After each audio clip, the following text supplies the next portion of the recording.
دعا میں یہ کہہ سکتے ہیں کہ یا اللہ نبی الاسلام کے صدقے میرے سارے گناہ معاف کر دے. دعا میں آپ یہ کہیں کہ اے اللہ جو تو اپنے نبی سے محبت کرتا ہے اس محبت کا وسیلہ کہ میرے گناہوں سے درگزر فرما. تو یہ درست ہے کیونکہ اللہ تعالیٰ کی صفات کا وسیلہ پیش کیا جا سکتا ہے.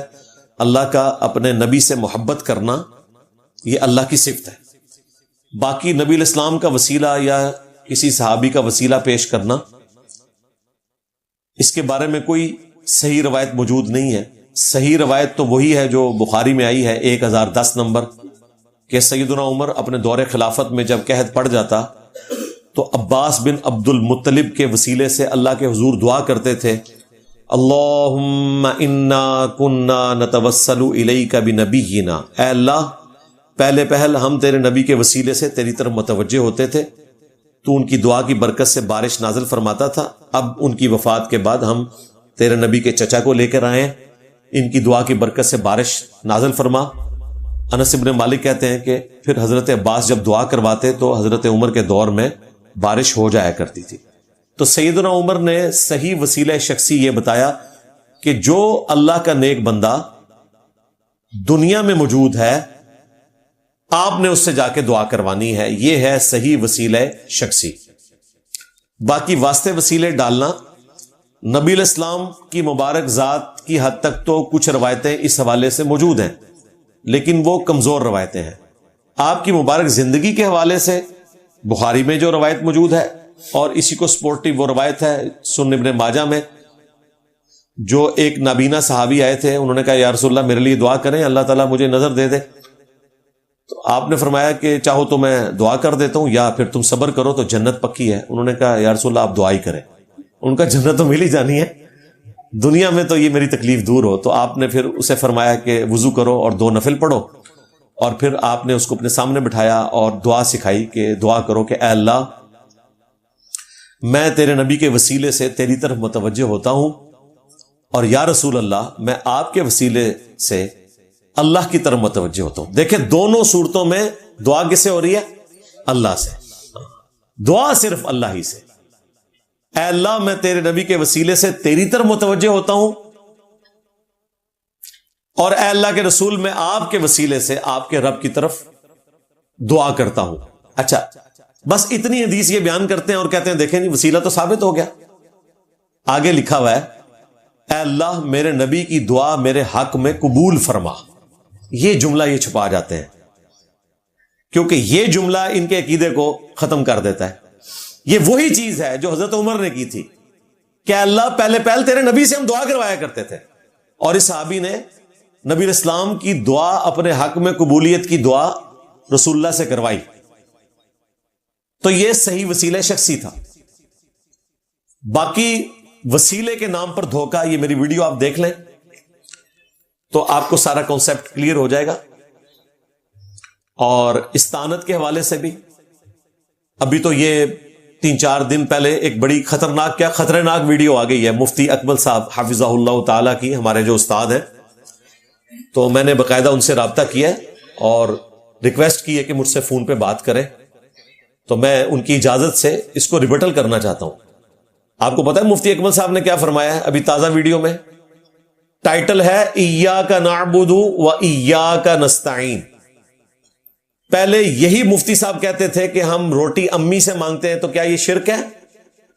تو ہم بزرگوں سے اگر مانگتے ہیں تو یہ شرک کیسے ہو گیا؟ ہم ان کو سمجھاتے تھے کہ بھائی امی تو سامنے موجود ہے, وضو تو قبر میں. اس طریقے سے یہ غیر اللہ سے مدد مانگنے کو ثابت کرتے تھے. ابھی مفتی صاحب نے بالکل ایک اور بات کر دی ہے.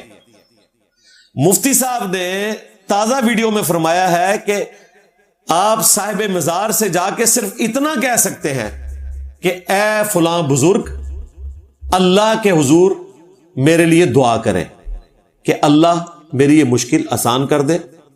آپ نے بزرگ سے کچھ نہیں مانگنا, آپ نے بزرگ سے نہیں کہنا کہ تو میری مشکل حل کر, تو مجھے بچہ دے, بلکہ بزرگ سے کہنا ہے کہ آپ اللہ سے دعا کریں کہ اللہ میری مشکل حل کرے. اچھا یہ بھی نہیں کہا کہ آپ اللہ سے لے کر مجھے دیں.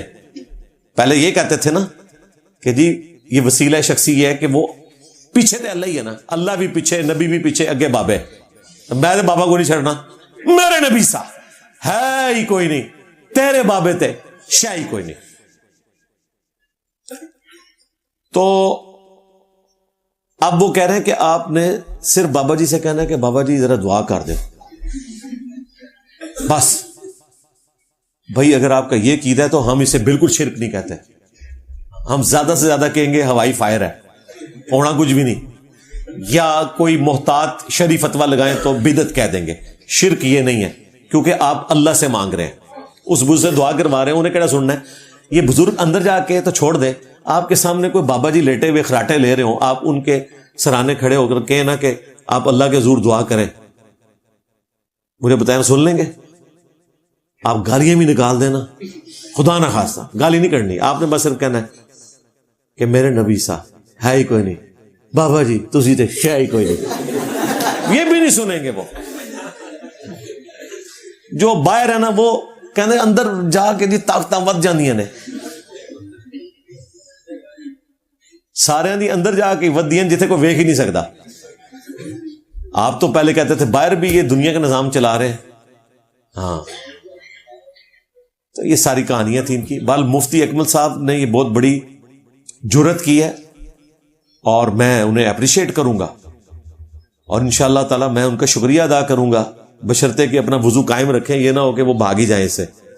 تو پہلے میں ان سے فون پہ بات کروں گا، پھر انشاءاللہ میں اس کے حوالے سے تفصیلی ویڈیو ایک کرنٹ افیئر کے طور پر اسے ریکارڈ کروا کے، کیونکہ مفتی اکمل صاحب ایک بڑی پرسنالٹی ہے.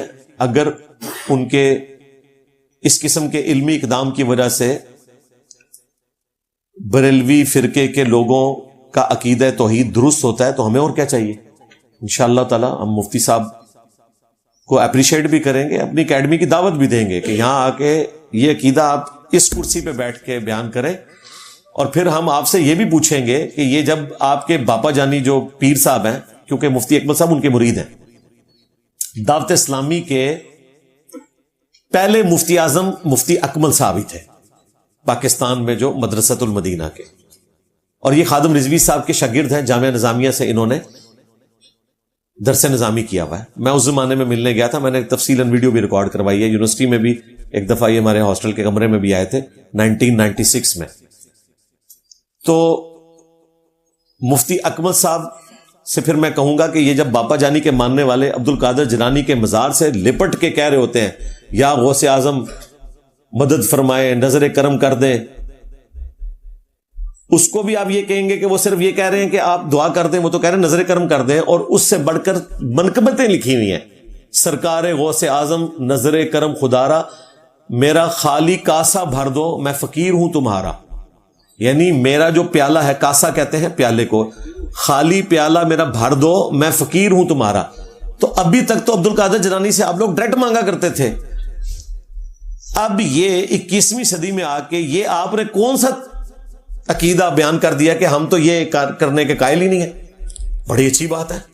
میرا خیال ہے جس طرح باقی چیزوں سے مکر رہے ہیں کہ جی ہم نے تو کبھی نہیں کہا تھا بغلوں میں بت رکھ کے آتے تھے تو رفع الیدین ہوتا تھا، مکر گئے.